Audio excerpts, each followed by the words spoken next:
नमस्कार दोस्तों। स्वागत है आपका हमारे YouTube चैनल आध्यात्मिक श्रद्धा के एक और नए वीडियो में। मित्रों, आज के हमारे इस वीडियो में हम आपको भाई दूज के त्योहार की कहानी सुनाने वाले हैं।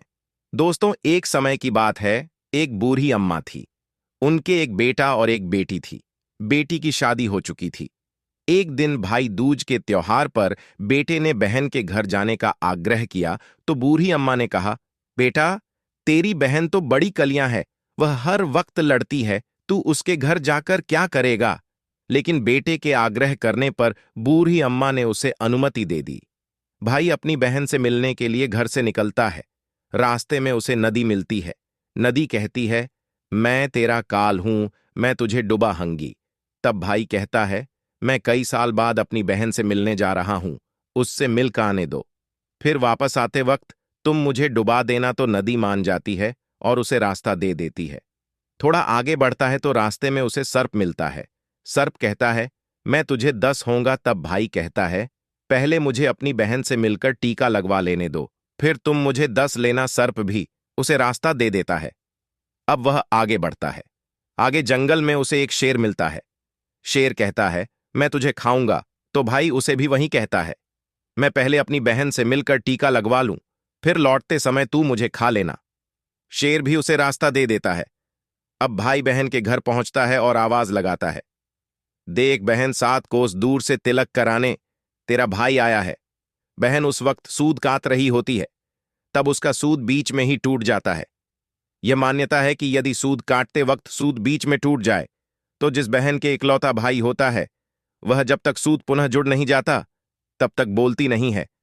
भाई बाहर से पुनः आवाज लगाता है। भाई की आवाज सुन। जब बहन जवाब नहीं देती तो भाई मन में सोचता है, मुझ गरीब से मेरी बहन बात नहीं करना चाहती। मां सही कहती थी, मुझे यहां नहीं आना चाहिए था। यह सोचकर वह वापस जाने लगता है। इतने में बहन का सूत पुनः जुड़ जाता है और वह भाई को आवाज देती है और उसकी तरफ दौड़ती है और उसे बात न करने का कारण बताती है। फिर प्यार से और स्नेह से उसे घर में ले जाती है। अब वह अपनी सहेली पड़ोसन के घर जाती है और उससे पूछती है, सहेली, कोई जान से भी प्यारा मेहमान आए तो क्या करना चाहिए। पड़ोसन मजाक में कह देती है, तेल से चौंका लगाना चाहिए और घी में चावल पकाने चाहिए। भोली बहन पड़ोसन का मजाक समझ नहीं पाती और वैसा ही करती है। अब ना तो चौंका सूखता है और ना ही चावल सीज हैं। इधर भूखा भाई उससे कहता है, बहन, भूख लगी है, खाना परोस दो। तब बहन बोली, भाई, आज ना तो चावल सीज रहे हैं और ना ही चौंका सूख रहा है। भाई ने पूछा, कैसे? तो तूने चौंका लगाया और कैसे तूने चावल चढ़ाए? बहन बोली, मेरी सहेली पड़ोसन से पूछा था, उसने कहा, जान से प्यारा मेहमान आए तो तेल का चौंका लगाना चाहिए और घी में चावल चढ़ाने चाहिए।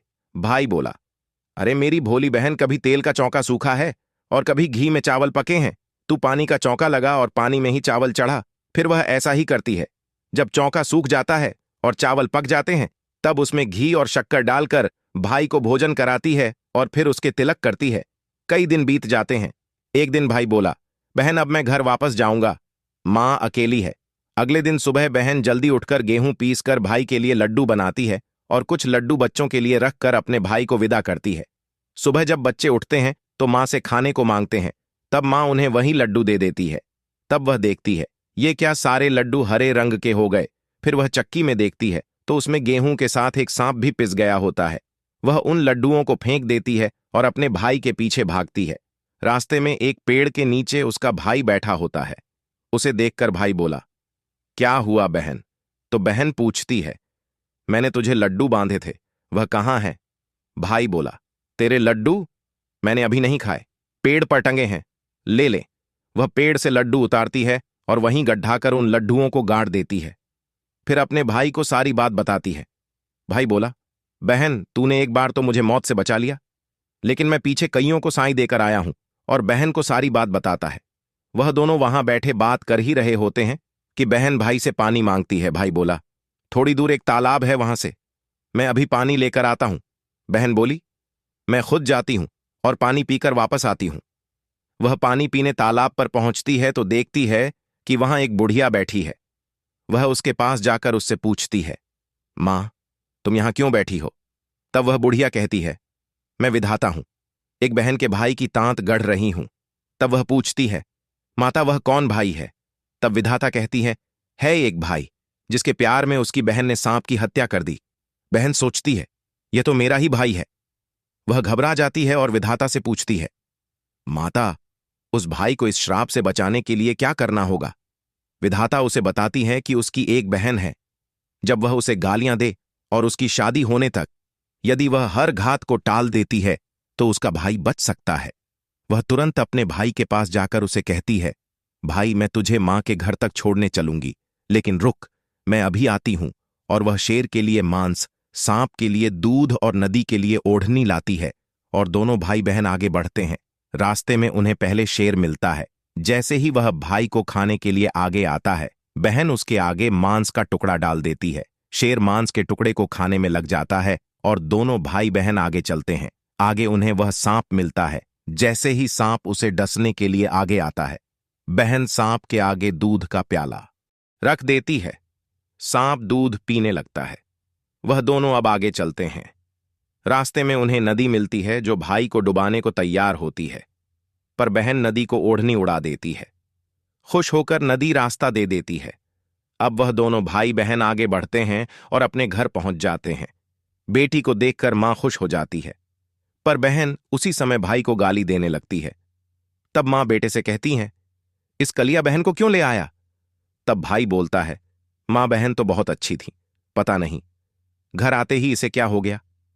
थोड़े दिनों में भाई का रिश्ता आता है। तब सब कहते हैं, बहन पागल तो है पर भाग्यवान है।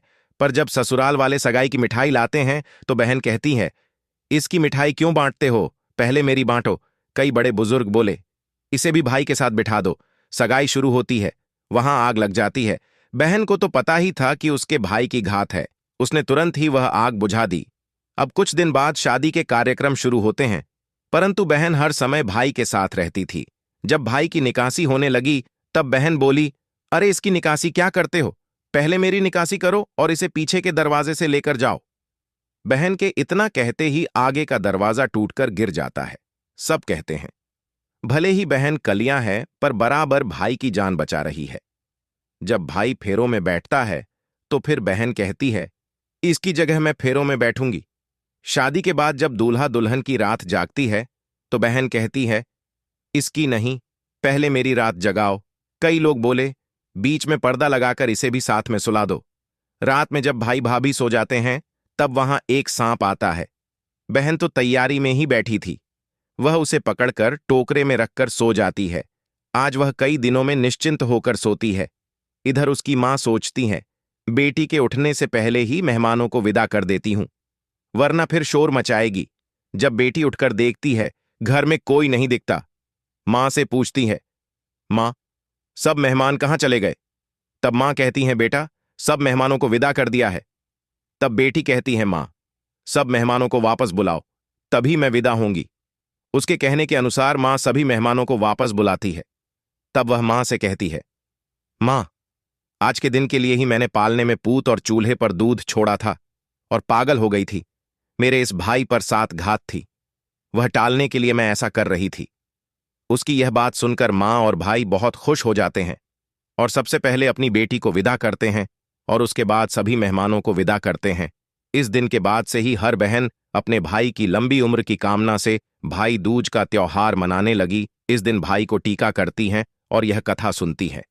तो मित्रों, आज के वीडियो में बस इतना ही। मिलते हैं नए वीडियो के साथ। दोस्तों, वीडियो को लाइक, कंपोनेंट प्लेसमेंट, शेयर और चैनल को सब्सक्राइब करें।